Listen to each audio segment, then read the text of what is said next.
উন্নয়ন বাংলাদেশ দলিল লেখক সমিতি। আমরা আজকে মাননীয় জেলা প্রশাসকের কাছে স্মারকলিপি প্রদানের জন্য আমাদের ন্যায্য দাবিগুলি যাতে আমরা ন্যায্যতা দিতে পাই, আমরা যাতে এই পেশাকে সুন্দরভাবে পরিচালনা করতে পারি, সেই হিসাবে আমাদের কিছু দেখা যাচ্ছে কিছু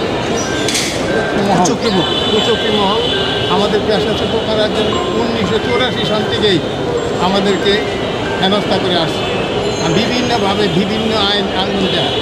যে এখন আমরা এই মুহূর্তে যে পরিস্থিতি সৃষ্টি হয়েছে সবার মধ্যে আছে, সবাই আতঙ্কের মাঝে আছে কখন পেশা চলে যায়। যেহেতু মাননীয় প্রধানমন্ত্রী বলেছেন 2 কোটি লোকের কর্মসংস্থানের ব্যবস্থা করবে, এই হিসাবে আমরা চাই আধুনিকায়ন হলেও যাতে দলিল লেখক পেশাচ্যুত না, এই কারণে আমরা সরকারের সহযোগিতা চাচ্ছি।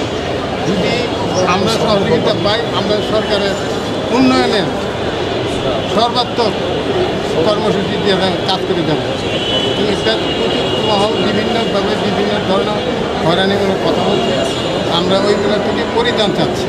সবার শেষে আমি সবাইকে অনুরোধ করব আমাদের এই 7 দফা দাবির ব্যাপারে আগামী 5ই সেপ্টেম্বর যদি আমাদের দাবিগুলো নিয়ে মানে নেয়, তাহলে আমরা ওই দিনকে সবাইকে সুন্দরভাবে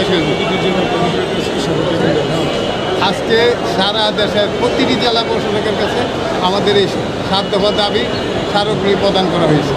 আমি তাই অনুরোধ করব সরকার বাহাদুরকে যে আমাদের ন্যায্য দাবি যেন মেনে নেয়। এই আসসালামু আলাইকুম।